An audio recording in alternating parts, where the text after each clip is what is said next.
This is my ranking of games like Frostpunk that I've played, based purely on my personal experience. Each one is placed from masterpiece down to trash, depending on how intense the survival pressure feels, how meaningful every management decision becomes, and how well each game balances harsh resource scarcity with long-term city building and survival planning. Let's get straight into the list.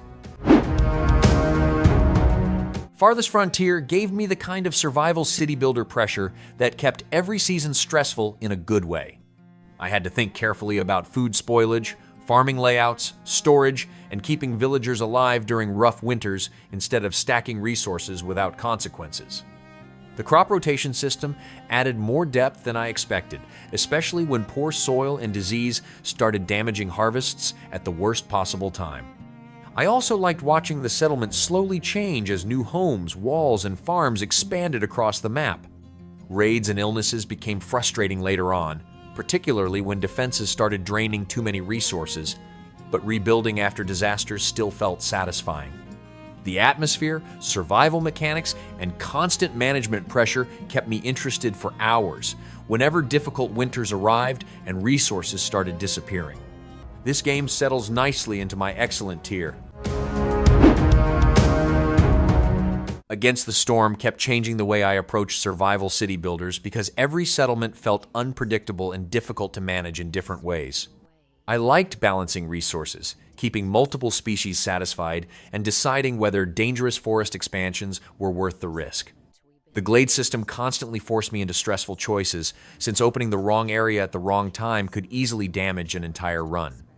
I also enjoyed how each expedition felt temporary instead of turning into another endless city-building session. That structure made every decision feel more important, especially when storms started damaging morale and resources became limited. The amount of production chains and materials could become overwhelming at times, but learning those systems slowly became part of the fun. Very few survival strategy games stayed this engaging for so many hours. This belongs in my masterpiece tier. Banished was the kind of survival city builder where small mistakes slowly turned into major disasters without warning. I liked how survival depended on managing food, housing, workers, and expansion carefully instead of relying on complicated economic systems.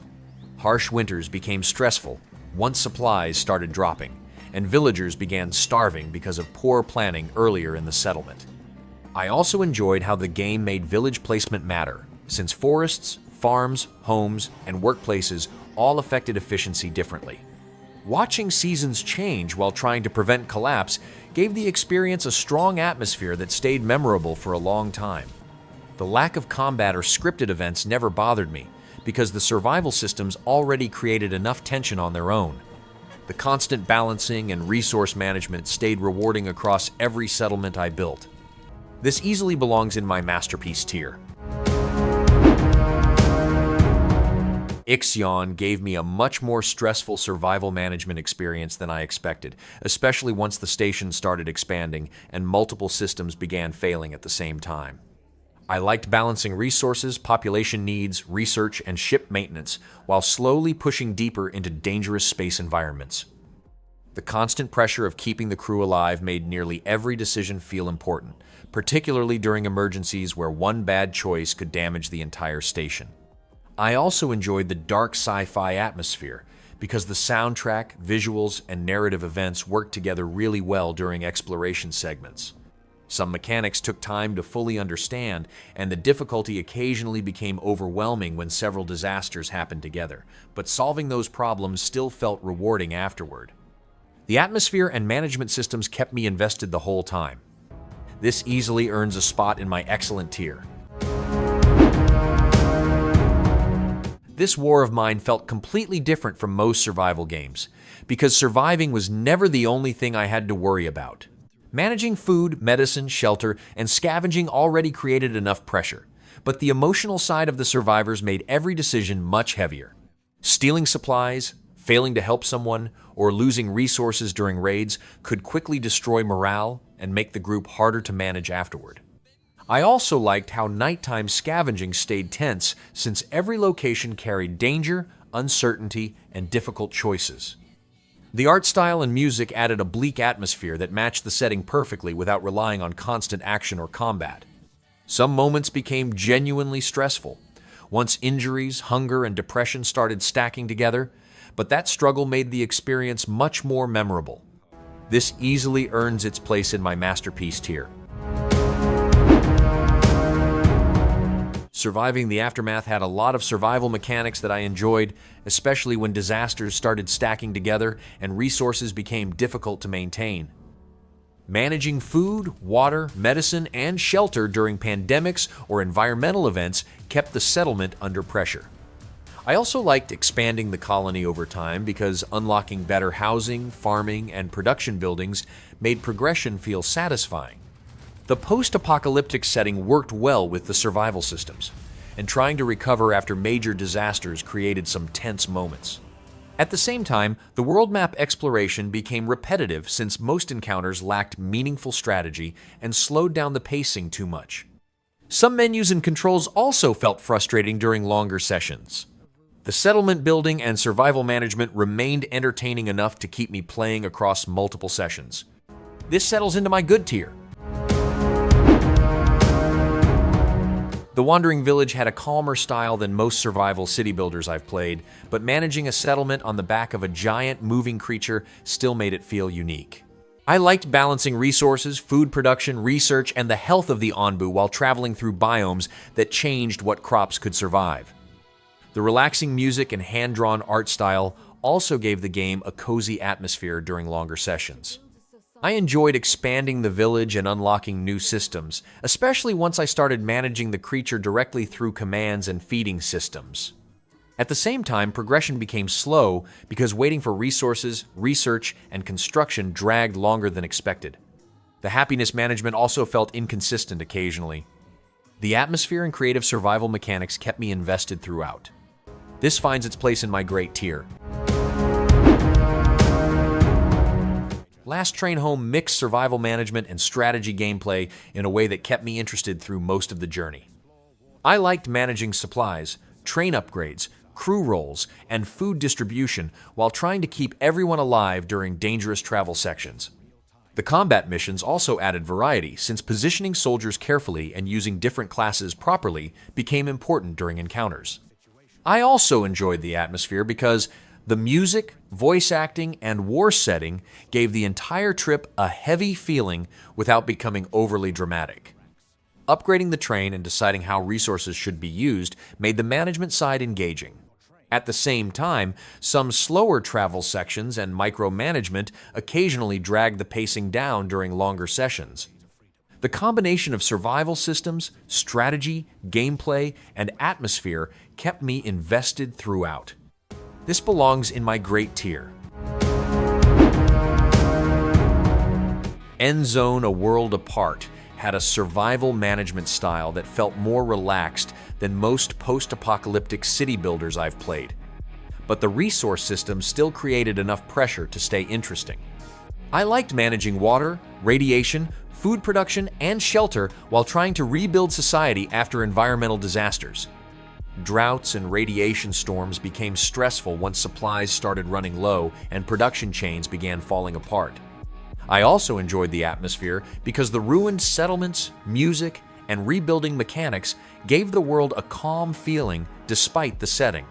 The expedition system added variety too, especially when searching old ruins for resources and technology. At the same time, some systems felt unclear occasionally, and certain scenarios became repetitive during longer play sessions. The survival mechanics and atmosphere kept the experience enjoyable throughout. This belongs in my good tier. Settlement Survival had some enjoyable survival city builder mechanics, but much of the experience felt too similar to other games in the genre without adding enough new ideas. I liked managing food, housing, education, healthcare, and fuel during harsh winters because ignoring small problems could quickly lead to disaster. The technology tree also gave progression a decent sense of structure while expanding the settlement over time. I also appreciated the simple presentation since the visuals and interface were easy to understand during longer sessions. At the same time, many systems lacked depth, and balancing resources sometimes became frustrating instead of rewarding. Certain mechanics also moved too quickly, especially when settlements could collapse from shortages before I had enough time to react. The survival management stayed entertaining occasionally, but the experience never fully stood out. This settles into my mediocre tier. Frostpunk 2 took the survival management systems from the first game and expanded them into something much larger and more political. I liked balancing resources, heat production, laws, and faction demands while trying to stop the city from collapsing during massive storms. The council system added tension because passing laws often meant negotiating with groups that completely disagreed with each other. I also enjoyed managing multiple colonies and supply routes, since one mistake could quickly damage the economy. The atmosphere stayed strong too, especially during whiteout storms where resources became limited and survival pressure increased heavily. At the same time, the larger scale removed some of the personal feeling that made the first game hit harder emotionally. The survival systems, politics, and city management kept me fully invested throughout. This belongs in my excellent tier.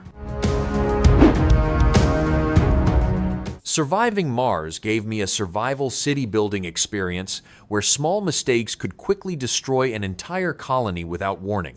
I like balancing oxygen, water, electricity, food, and maintenance while trying to keep colonists alive on a hostile planet. The supply chain management became especially satisfying once factories, drones, and resource networks finally started working together properly. I also enjoyed the atmosphere because the futuristic visuals and Martian setting made expanding the colony feel rewarding during longer sessions. Natural disasters and failing infrastructure created constant pressure too, especially when one broken system started damaging everything connected to it. The early learning curve could become frustrating since many important mechanics were not explained clearly enough at first. Once I understood the systems properly, the survival management became extremely addictive and difficult to stop playing. This easily lands in my excellent tier. Timberborn became one of the most creative survival city builder experiences I've played because managing water was the center of everything. I liked building dams, redirecting rivers, storing water, and reshaping the environment while trying to keep the beaver colony alive during droughts and toxic floods. The vertical building system also added a lot of freedom, since expanding upward created interesting layouts for housing, storage, and industry. I enjoyed how the game slowly introduced harder survival mechanics over time instead of overwhelming me immediately with disasters.